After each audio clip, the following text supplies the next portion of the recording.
নমস্কার। কিছুদিন আগে আমার ইউটিউব চ্যানেলে আমি একটি ছবি পোস্ট করেছিলাম, যেখানে এই দুটি ছবিই ছিল, যেখানে দেখা যাচ্ছিল একটি পুরনো ড্যামেজ ফটোকে কি করে রিপেয়ার করতে হয়। অনেক দর্শক বন্ধু এটি সম্পর্কে ভিডিও চেয়েছেন, সেই জন্য এইটির ভিডিওই আমি আজকের এই চ্যানেলে আপলোড করছি।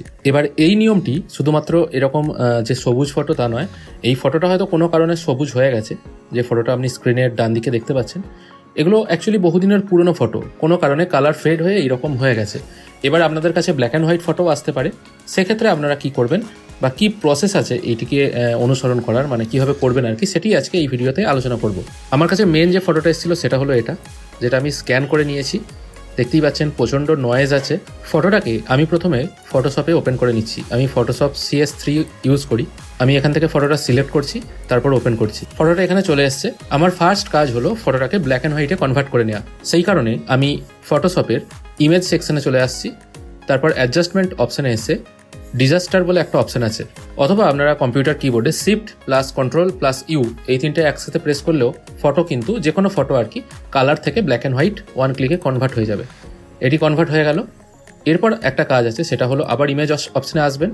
এখান থেকে অ্যাডজাস্টমেন্টে এসে অটো লেভেল এই অপশানটা একবার ক্লিক করবেন। তাহলে ফটোটা যেটা সবুজ হয়ে গিয়েছিল এবং দেখতেও কেমন লাগছিল, মানে এই যে ব্যক্তি আছেন তার কিন্তু ফেসের কিছুটা কাটিং এখানে চলে এলো। এরপর আমি Ctrl+S প্রেস করে ফটোটাকে সেভ করে নিচ্ছি। ফটোটি এখন ডেস্কটপে সেভ হয়ে গেছে।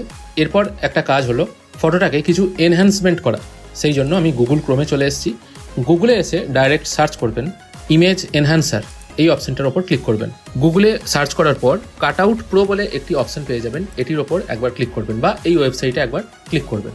এখানে আপনার ফটোটাকে জাস্ট আপলোড করবেন। আপলোড ইমেজ অপশানে ক্লিক করে আমি এটা ক্লিক করছি। ফটোটা আপলোড হচ্ছে। এখানে লগ ইন বা সাইন আপ কিচ্ছু করার দরকার নেই, জাস্ট ফটোটা আপলোড করে দেবেন। তাহলেই কিন্তু কোয়ালিটিতে অনেকটাই চেঞ্জ চলে আসবে। দেখুন ফটোটা এখানে আপলোড হচ্ছে, খেয়াল করে দেখুন ফটোটাই কিন্তু অনেকটা চেঞ্জ চলে এসছে। এখানে আমি একটু জুম করে দেখাচ্ছি আপনাদেরকে। দেখুন চোখ, মুখের শেপ, চুল এগুলো কিন্তু অনেকটাই ফুটে উঠেছে। এখান থেকে আপনি এইচডিতে ডাউনলোড করতে পারেন, কিন্তু দরকার নেই এইচডিতে ডাউনলোড করার। জাস্ট এখান থেকে ফ্রি ডাউনলোড অপশানের পাশে জেপিইজি সিলেক্ট করে ইমেজ কোয়ালিটি 100% রেখে ডাউনলোড করবেন। ফটোটি স্ক্রিনের এদিকে ডাউনলোড হয়ে গেছে। আমি ফটোটাকে ডাউনলোড করে নিচ্ছি। এখানে এসে স্ক্রিনে আমি সেভ করে নিলাম ফটোটা, কপি অ্যান্ড রিপ্লেস করে নিচ্ছি, তাহলে মেন ফটোটার ওপর এটা ওভাররাইট হয়ে যাবে। এটা কিন্তু ওভাররাইট হয়ে গেছে। এবার আমি এই ফটোটাকে ফটোশপে আবার ওপেন করছি, আপডেট করে নিচ্ছি। জাস্ট ওটাই একবার ওপেন হয়ে গেল। দেখুন ফটো যেহেতু হাই রেজুলেশনে ডাউনলোড হলো না, কিন্তু ফটোর কোয়ালিটি ভালো আছে, তাই এই ফটোটাকেও আপনি কিন্তু ছোটো বড়ো করতে পারেন। যদি আপনার দরকার হয়ে থাকে তাহলে তো ওখানে সাইন ইন করতেই হবে, এরকম একটা প্রসেস আছে, কিন্তু কোনোদিন আমার প্রয়োজন হয় না, আমি এখান থেকেই সব কাজ করি। এবার এখান থেকে আপনাকে কি করতে হবে, দেখুন যেটা আপনার দরকার মুখটা বা ফেসটা, এটা কিন্তু একদম পরিষ্কার চলে এসছে, কিন্তু জামাটা এবং ব্যাকগ্রাউন্ডটা এটা শুধু একটু অপরিষ্কার আছে। আমি প্রথমে ফেসটাকে এডিট করে নিচ্ছি। ফেসটা এডিট করার জন্য এখানে যে দেখুন, যেহেতু পিকচারটা একটা ভাঁজ ছিল, সেই জন্য এই জায়গাটা একটা কালো দাগ এসে গেছে, এটাকে আগে ক্লিয়ার করে নিতে হবে। সেই জন্য আপনি স্ট্যাম্প টুল সিলেক্ট করবেন। তারপর কপালের যে অংশটার সাথে আপনি এই কালারটা অ্যাডজাস্ট করতে চান, বা কপালের দেখুন এই সাদা অংশটা দিয়েই আপনি তো এই অংশটা ঢাকবেন, সেই জন্য আপনার কিবোর্ডে অল্ট প্রেস করে স্ক্রিনের পাশে যে কোনো একটি কালার নিয়ে নেবেন। তারপর এই কালো দাগটির ওপর বোলালে কিন্তু এই অংশটা অনেকটা পরিষ্কার হয়ে যাবে।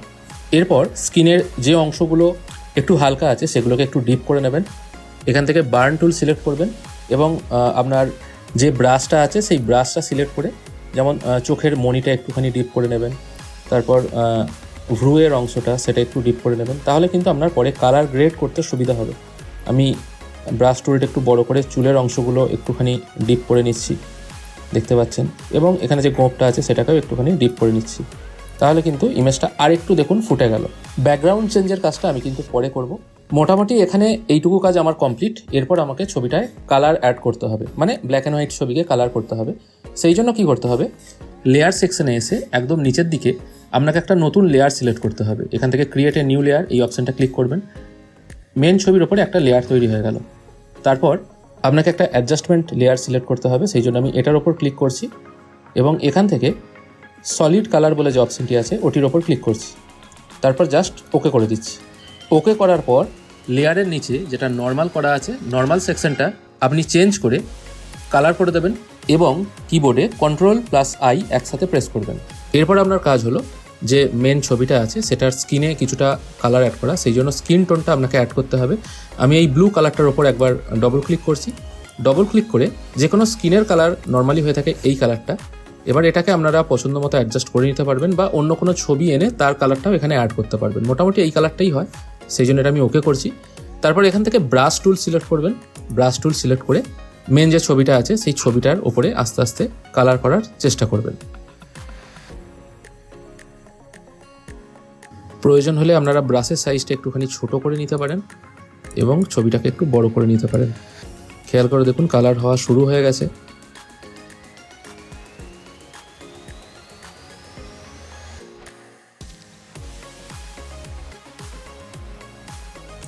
সম্পূর্ণ ফেস কালার হওয়ার পর এই টাইপের দেখতে লাগবে। যদি আপনার মনে হয় কালারটা ভুল হয়েছে তাহলে এই অপশানটার উপর ডবল ক্লিক করবেন বা কালার প্লেটটা যেটা আছে সেটার উপর ডবল ক্লিক করে আপনাদের পছন্দ মতো কালার কিন্তু এখানে আপনি দিতে পারবেন। যদি আপনি হালকা রাখতে চান সেটাও রাখতে পারেন। মোটামুটি দেখুন এই রঙটাই গায়ের কালার বা স্কিন টোন এটাই আছে। আমি এটাকে রেখে জাস্ট অ্যাডজাস্ট করছি। আগে ছিল এটা, এখন হলো এটা, একটু ডিপ হলো আর কি। এরপর আপনার যেটা কাজ, যেহেতু এই স্কিন টোনটা চুল এবং চোখের ওপর দিয়েও হয়ে গেছে, সেগুলো তাই ডিলিট করতে হবে। সেই জন্য এখান থেকে রাবার সিলেক্ট করবেন। রাবারের সাইজটা একটু ছোট করে নেবেন এবং তারপর এই অংশে জাস্ট একবার করে রাবারটা ইউজ করলেই চোখ এবং অন্যান্য জায়গা থেকে যেগুলো মানে স্কিন টোন নয় সেখান থেকে কিন্তু কালার ডিলিট হয়ে যাবে।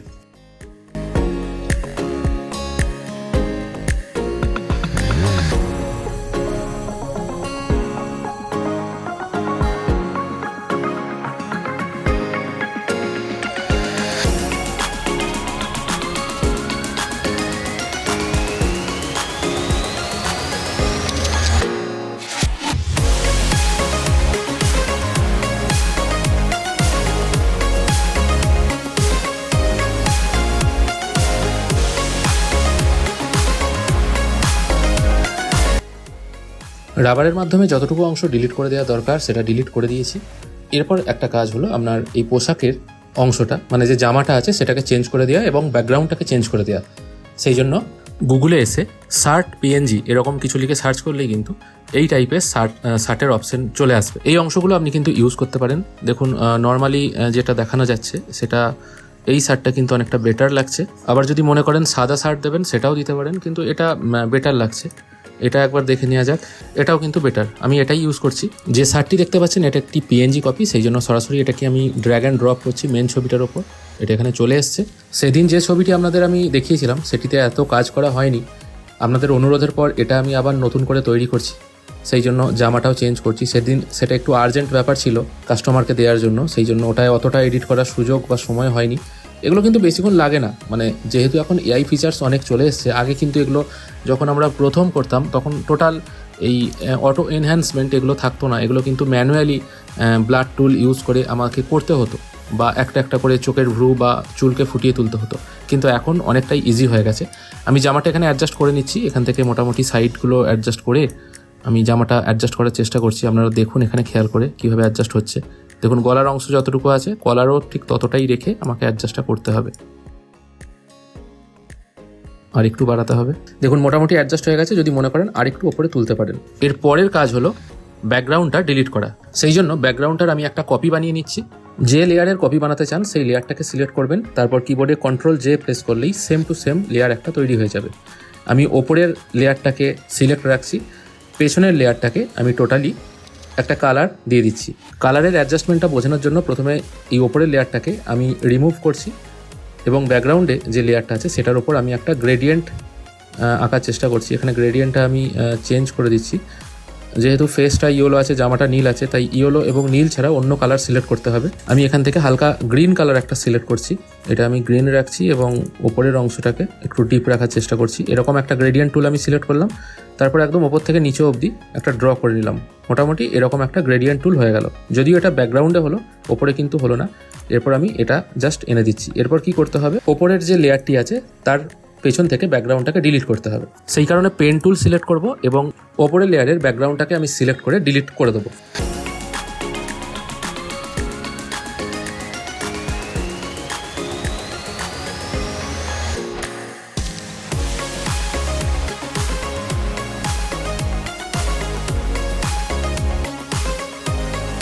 টোটালটা সিলেক্ট হয়ে গেছে। এরপর মেক সিলেকশন অপশানে ক্লিক করে ফেদারটাকে 3 রেখে ওকে করে দেবেন। তারপর জাস্ট ডিলিট বাটন প্রেস করলেই কিন্তু পেছনের ব্যাকগ্রাউন্ডটা ডিলিট হয়ে যাবে। খেয়াল করে দেখুন ছবিটা কিন্তু অনেকটাই চেঞ্জ হয়েছে। এরপরেও কিন্তু ছবিটাতে আরও কাজ আছে, সেটা হলো ছবিটাকে আরও বেশি ফ্রেশ করা। সেই জন্য ছবিটাকে আমি সমস্ত লেয়ারগুলো একসাথে জয়েন করে নিচ্ছি বা মার্জ লেয়ার করে নিচ্ছি। লেয়ার অপশানে এসে ফ্ল্যাটেন ইমেজ করে নেবেন, তাহলে সবকটা লেয়ার একসাথে অ্যাডজাস্ট হয়ে গেল। এরপর মুখের এই অংশগুলো দেখুন হালকা নয়েজি ভাব আছে, সেগুলোকে ক্লিয়ার করতে হবে। সেই জন্য আপনি ব্লাড টুল ইউজ করতে পারেন। ব্লাড টুল ব্যবহার করে ব্রাশের সাইজটা একটু ছোটো করে পিকচারের ওপর আপনি যখনই ইউজ করবেন সেক্ষেত্রে কিন্তু এই যে মুখের যে নয়েজগুলো আছে সেগুলো অনেকটাই ক্লিয়ার হয়ে যাবে। ফেসটাও কিন্তু অনেকটা ক্লিয়ার হলো। এরপর চোখের তারা এবং গোঁপ এই জায়গাটা একটু কন্ট্রাস্ট দিতে হবে, সেই জন্য আমি আবার বার্ন টুল সিলেক্ট করে একটুখানি এই জায়গাটা কন্ট্রাস্ট দিয়ে দিচ্ছি।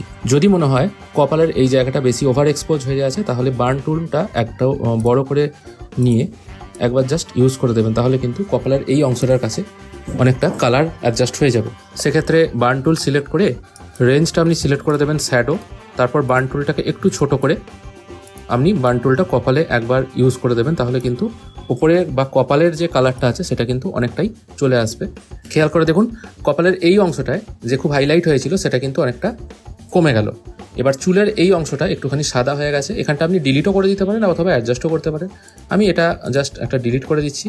সেই জন্য ব্যাকগ্রাউন্ডে যে কালার আছে সেটা সিলেক্ট করবেন, তারপর ব্রাশ টুলটা হালকা করে এটার উপর দিয়ে আবার চালিয়ে দেবেন, কারণ এই চুলের এই অংশটা একটুখানি সাদা হয়ে আছে, যেটা আমার আগের ফটোতেও কিন্তু হয়েছিল। দেখতে পাচ্ছেন এবার কিন্তু ছবিটা মোটামুটি একটা অ্যাডজাস্টমেন্ট জায়গায় এসছে। আগে ছিল এই ছবিটা, এখন কারেকশন হয়ে কিন্তু এই ছবিটা এলো। এইভাবেই কিন্তু আপনারা যে কোনো পুরাতন ফটো থেকে নতুন ফটো খুব সহজে কিছু ছোট ছোট স্টেপের মাধ্যমে করতে পারবেন। এবার এখানে একটা কথা বলে দিই, আপনি এই ফটোটাকেও কিন্তু আরও এনহ্যান্স করতে পারবেন। সেই জন্য ঠিক আবার আগের প্রসেসে আপনি অনুসরণ করবেন। আমি সেই জন্য আবার এই অপশানে চলে আসছি যেখান থেকে ফটো আর কি এনহ্যান্স করতে হয়। আপলোড ইমেজ এই অপশানে চলে আসছি। যেই ফটোটা আমি রেডি করলাম সেটা এখান থেকে আমি সিলেক্ট করছি। এই যে সাইজটা একটুখানি আমি ছোটো করে দিচ্ছি, তাহলে আপনাদের বুঝতে সুবিধা হবে। আমি পাশাপাশি দুটো ফটোকে ডাউনলোড করছি এখানে, তারপর আমি বোঝার চেষ্টা করছি কোন ফটোটা অপেক্ষাকৃত ভালো লাগছে। খেয়াল করে দেখুন ফটোশপে এই ফটোটা আমি রেডি করেছি এবং এই ফটোটা আরও বেশি এডিট হয়ে এলো। তাহলে শুধু আমার নয়, আপনাদেরও মনে হয় এই ফটোটা অনেক বেশি ব্রাইট লাগছে। শুধুমাত্র এই চুলগুলো একটু ওভার শার্পনেস হয়ে যাওয়ার কারণে একটুখানি হোয়াইট ভাব চলে আসছে। এগুলো কিন্তু আপনি বার্ন টুলের মাধ্যমে আরও একটু কালো করে দিতে পারেন। খুব বেশি ইউজ করবেন না, এক্সপোজারটা এটা একটু কম রাখবেন। আশা করি যারা কমেন্ট করেছিলেন কী করে ফটোগুলো তৈরি করতে হয় পুরনো ফটো থেকে, তাদের স্বাদ মেটাতে পারলাম এবং আপনারাও নিশ্চয়ই শিখতে পারলেন কী করে পুরনো ফটো থেকে নতুন ফটো এডিট করবেন। ভিডিও দেখে কেমন লাগলো জানাবেন। যদি ভালো লেগে থাকে অবশ্যই একটি লাইক করবেন। আর ভিডিও দেখার জন্য অসংখ্য ধন্যবাদ। ভালো থাকবেন।